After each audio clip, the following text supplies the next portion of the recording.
What is going on, guys? So today we're back with another Pokemon Masters video, and today we're actually going to be going through and talking about everything that we need to know about lucky skills so that you can utilize them to actually enhance each and every sync pair to your liking.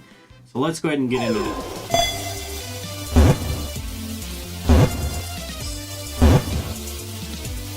The first thing that I actually do want to start off with is that this entire video wouldn't have been possible if a nice, beautiful soul on Reddit didn't compile all of this information. His username on Reddit is JMac himself, I'm pretty sure, and he just did an extensive amount of work compiling all this information. He did a lot of the formulas and just a ton of the work that I've basically taken and put into a video format. So all of the credit for all of this information goes to him. I haven't even bought my first lucky skill yet, so either way.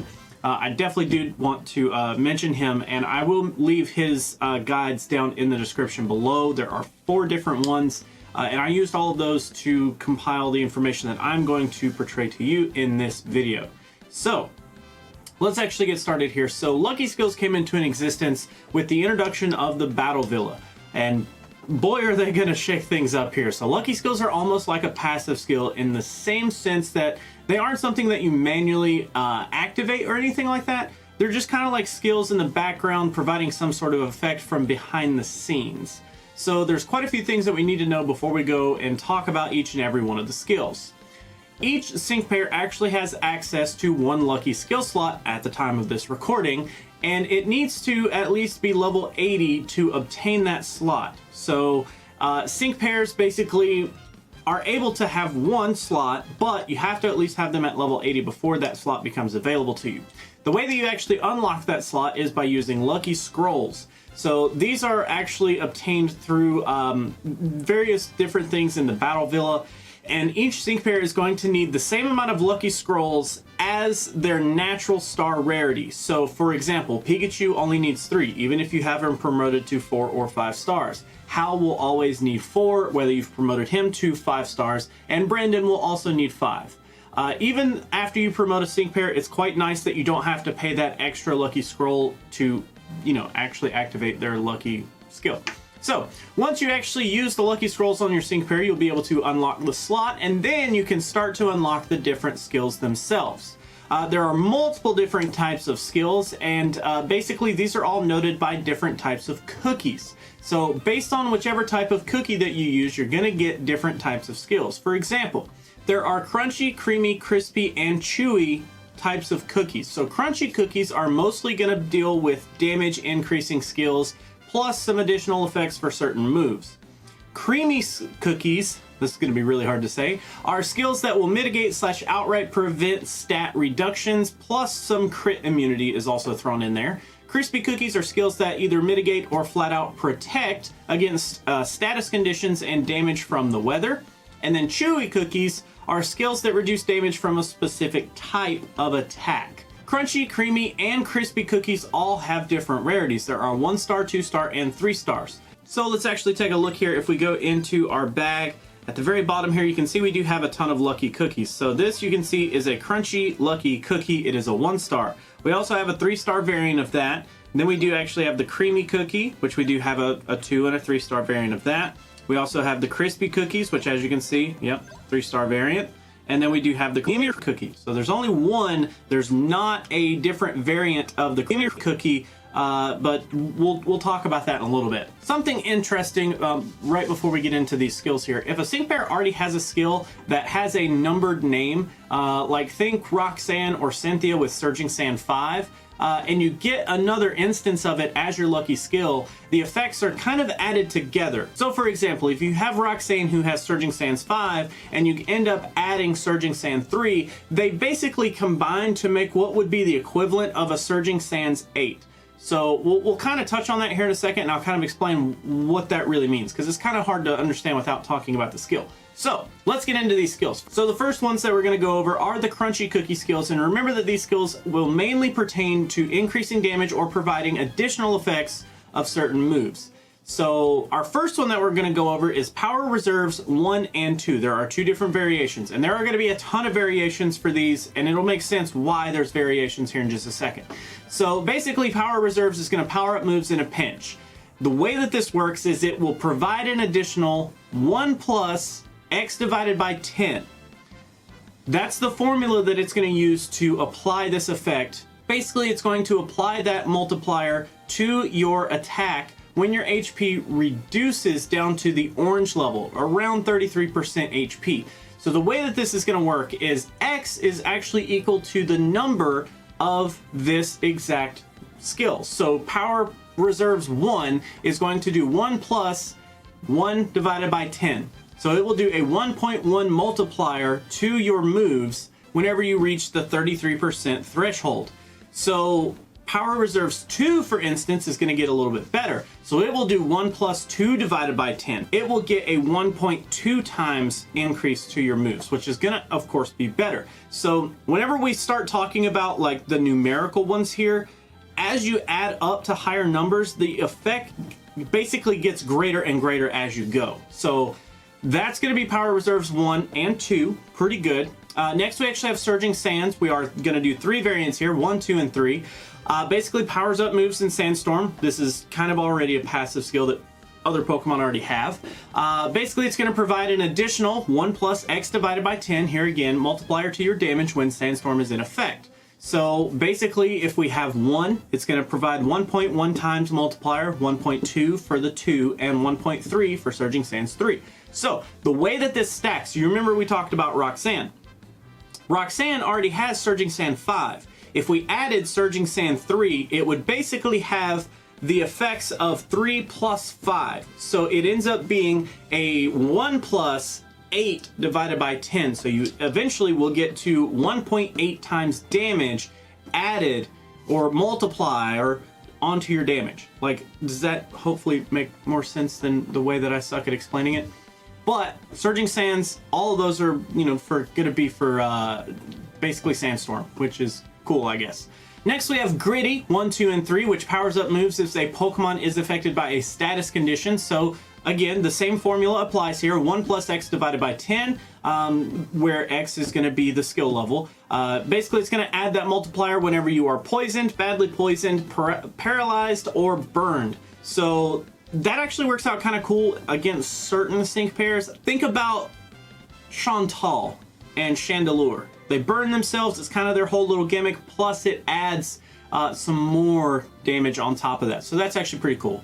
Next, we have Super Duper Effective 1. Provides power-ups to moves that are super effective. Basically going to provide a 1.1 times damage multiplier to your super effectiveness. So, for example, like to make this all kind of like come together, it uses the exact same formula, except we only have 1 level of this.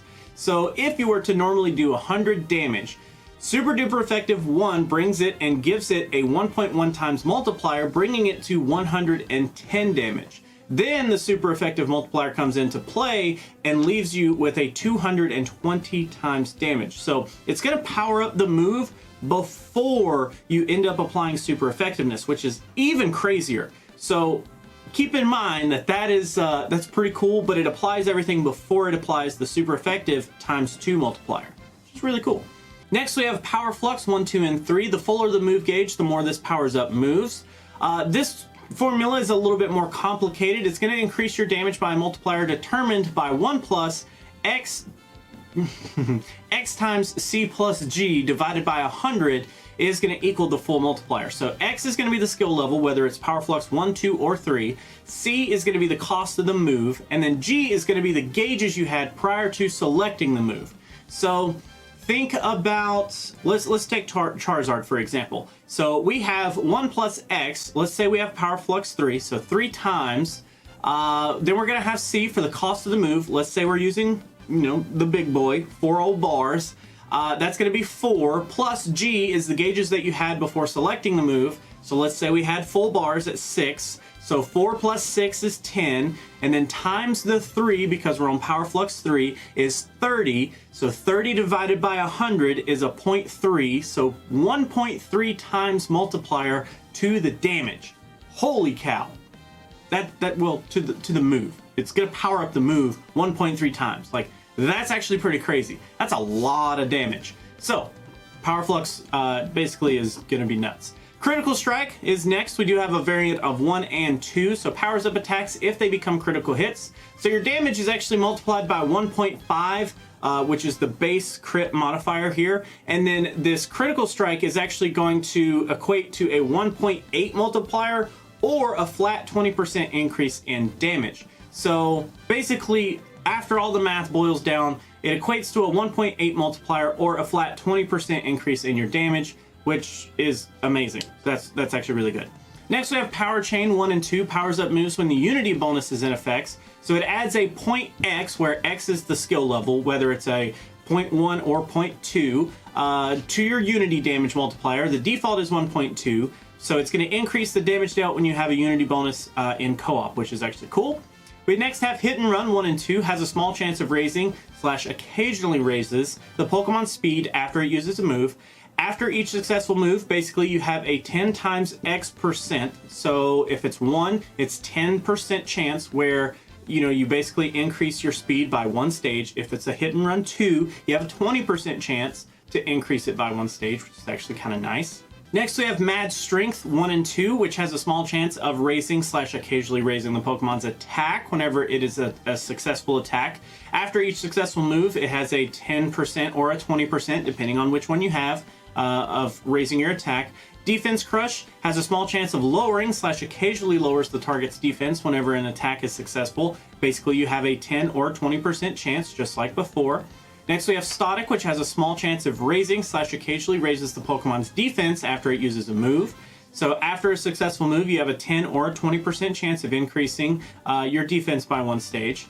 Troublemaker 1, which actually raises the chance of success for status moves that inflict status conditions. So I actually kind of like that. So it's almost like we're doing hostile environment at the same time. It's kind of interesting. So basically, it says that they haven't really been able to test the skill very much, but from what we can gather, from what JMac can gather, really, it should have a flat 10% increase to the chance of inflicting statuses on moves like Will-O-Wisp. This likely interacts with enemy skills that let them resist the actual status moves. So it's actually nice. If it increases the chance of inflicting status conditions, I am okay with that. So out of all of these, I actually think that the best ones to really focus on here are Power Flux, Critical Strike, and Super Duper Effective. Because Power Flux is going to increase the amount of damage that you're going to be able to output so greatly. Critical Strike, especially if you have stuff that's going to be able to increase crit rate by itself, think like Olivia, it's going to be just insane. And then Super Duper Effective is just going to help you do so much more damage in those situations where you already are doing super effective damage. It's just amazing. It's really, really good. Next, we're actually going to be talking about the Creamy Cookie skills. So remember that these skills are going to help with mitigating the chance of stat reduction or completely prevent the drop of stats altogether. And there's going to be some critical immunity that we're going to talk about as well. So first up on the list is Vigilance, which the Pokemon is protected against critical hits. That's pretty freaking good. Any hit that would crit against you does not receive the critical hit multiplier, and it's basically just turned into a normal hit. Next, we have Headstrong, which means your attack cannot be lowered. Unbending, which means defense cannot be lowered.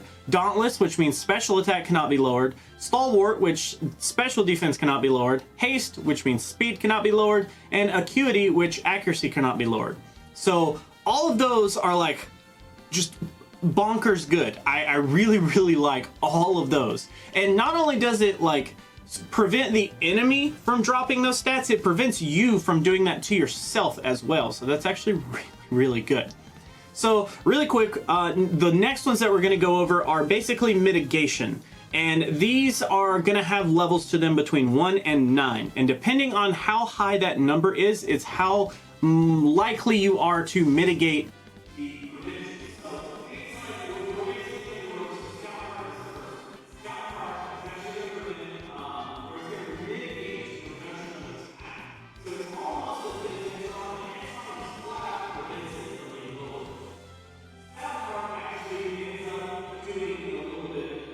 So the formula here is actually going to be 1 plus 10 minus L, which is going to be divided by 10, and then that is going to be multiplied by R, which is going to equal your complete final reduction. So L is going to actually refer to the 1 through 9 of the skill.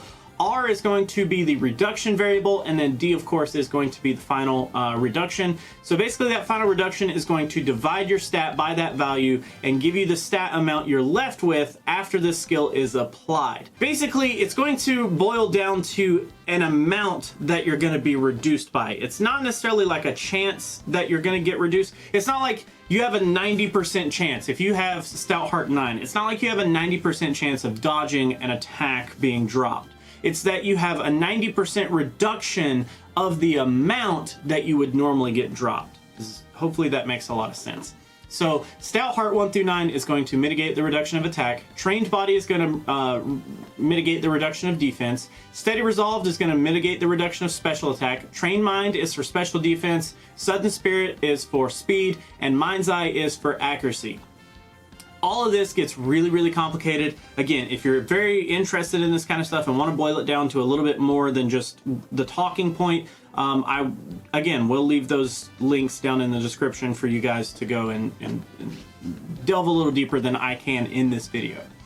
Next, we do have Enlightenment 1 through 9, which basically, if a stat is reduced, it mitigates the reduction of that stat altogether. So basically, it uses the same formula that we just went over, but it will reduce the effect of any of those stats. So it doesn't just talk about like accuracy or just about speed or just about attack. It covers everything. So that is actually really freaking good. So the best ones out of those, I definitely think that Vigilance is good. Dauntless is actually really good. And then Enlightenment is, I mean, if it covers all your stats, that's amazing. So there are a ton of really interesting things that you can kind of help certain sync pairs out. So like I'm thinking like Sceptile has a way to lower his own special attack. Dauntless pairs perfect with that. And then, I mean, Vigilance is going to be good on nearly everything. If you get Vigilance, that's going to be amazing. It's probably going to end up being a lot better on like tanks and stuff, but just in general, mitigating like critical hits is just perfect. Now let's actually go over some crispy cookie skills.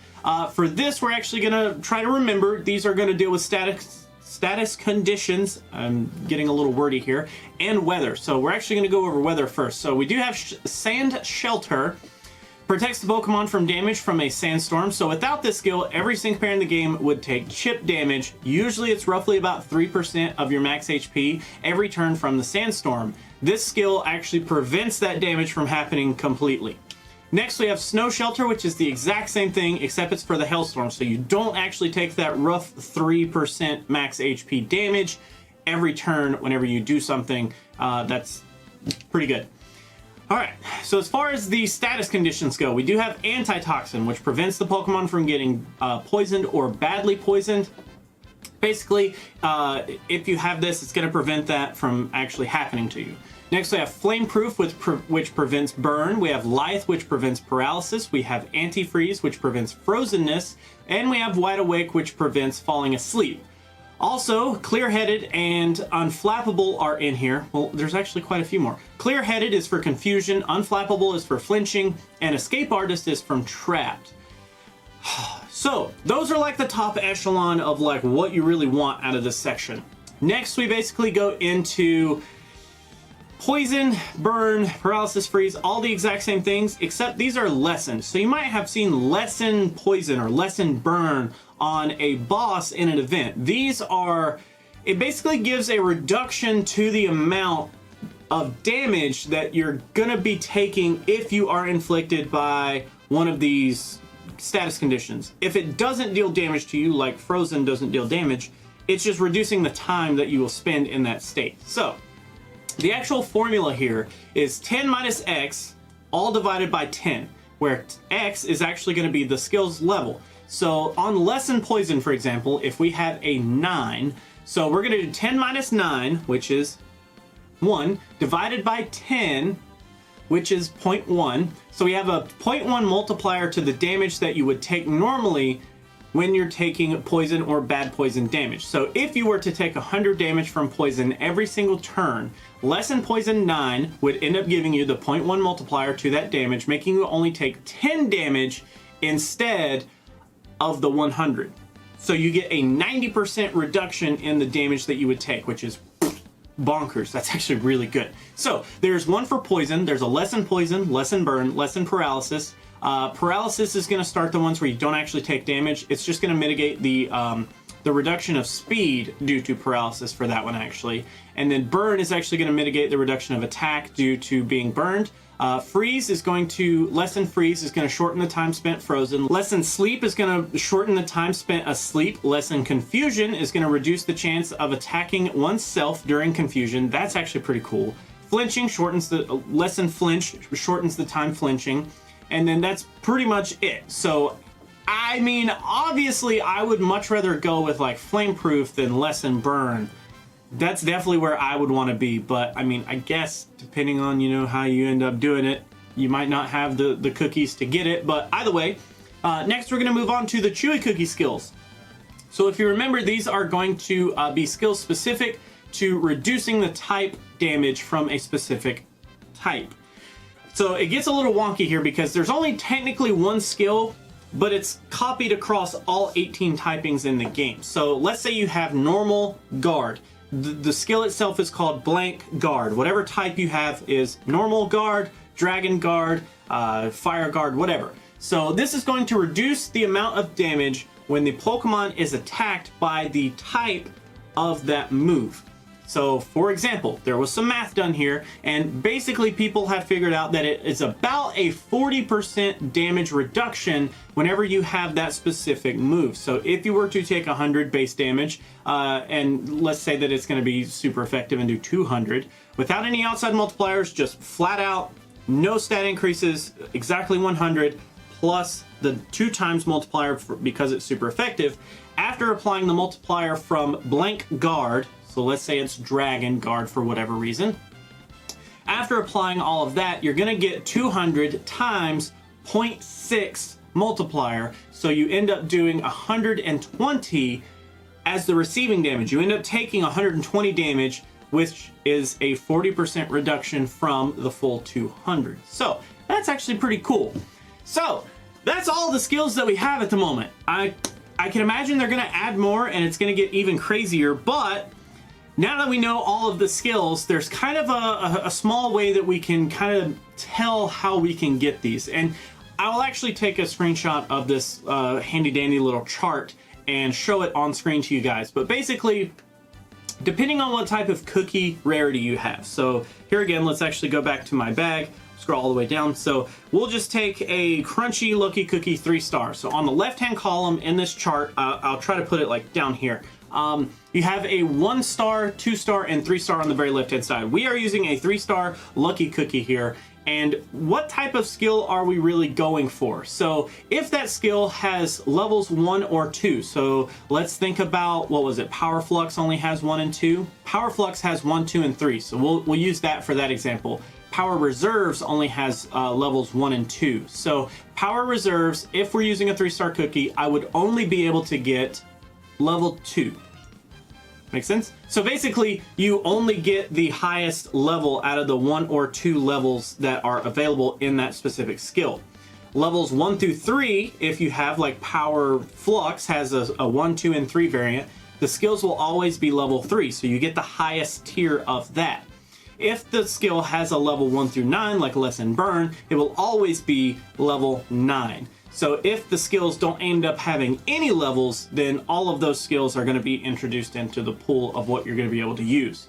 So for instance, if we change this to something for a 1-star. So if we have a 1-star cookie and it is a level 1 or 2 skill that we're trying to go for, both the level 1 and the level 2 will be available. Level 2 is going to be more rare, but it'll be in there. The levels 1 through 3, all of them are going to be in there, but of course level 2 is going to be harder to get than level 1, and level 3 is going to be harder to get than level 2. And then levels 1 through 9, of course, everything is going to cascade, being more difficult as the higher number goes up, but they're all going to be in the pool. So that actually works out pretty good. And then, of course, skills that have no level are also all going to be in there as well.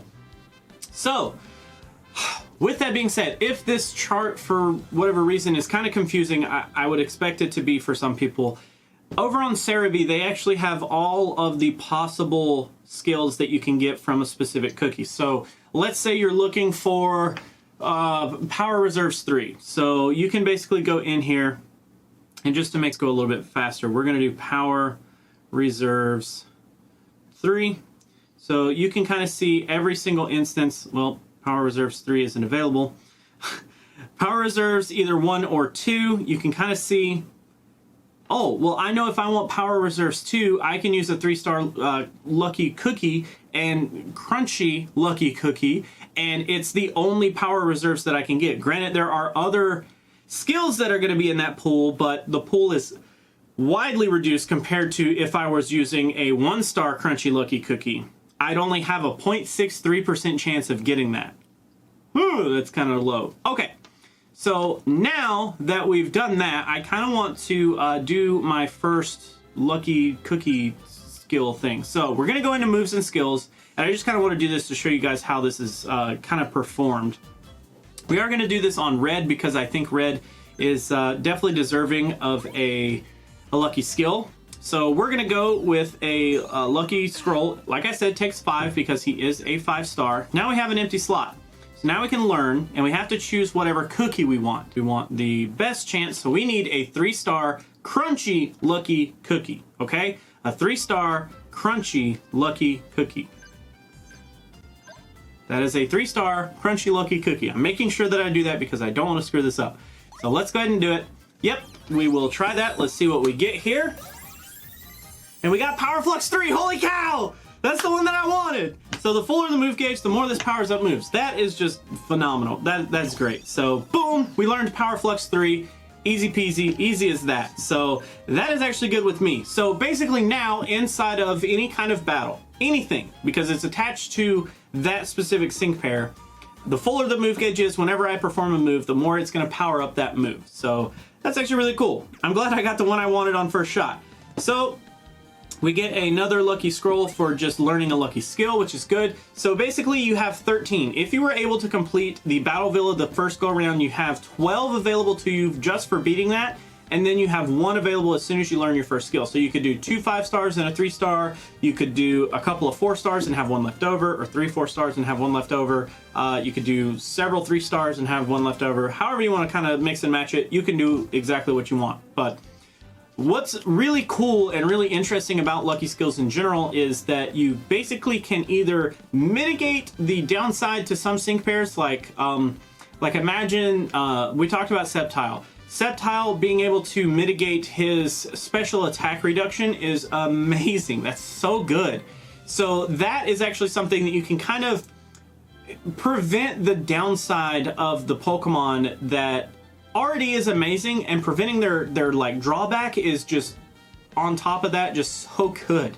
Or you can make a sync pair even better based on what they already have. So like I'm thinking Olivia or Red have access to tons of damage on their moves. Power Flux does a ton of damage on Red and just makes him even better than he already was. So there's multiple different ways that you can go about doing Lucky Skills. I'd love to know, what are your favorite Lucky Skills for your favorite sync pairs down below. I talked a little bit about Chantal and Chandelure. I think that's a really interesting one. Sceptile is really cool. And of course, I would love to try to get Olivia to have the critical strike. Wasn't it critical strike? There's so many that I need to like get to remembering.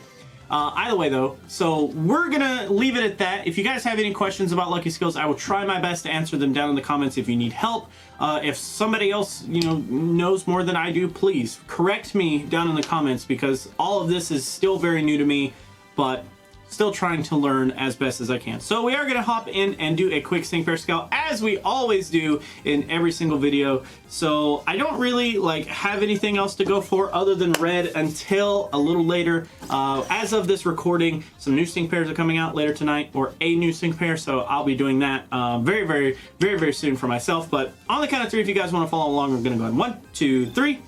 No flash animation. I can't even complain. If you guys haven't been keeping up with summons or the scouts that we've been doing, we have had insane luck on Red's banner. I cannot believe that we've gotten as many as we have. 4-star doors, which is nice. It's a Whitney. that actually maxes her out, I'm pretty sure, or she would have already had to have been maxed out to get that. Either way, I will take another 4-star power-up because it's about time to actually do one of those videos again. We need to actually, all right, so I have 6 different 3 stars that I can promote. I have 2 full 4 stars, and then not even close to another 5-star. But either way, that is actually going to be it for this video, guys. Thank you so much for hanging out. Thank you so much for watching. As always, remember that if you want to join the Discord, there's actually a link down in the description below. Also down there are links to YouTube memberships and Patreon if that's your thing. Otherwise, I'm going to go ahead and head out, but I'll catch you guys in the next video.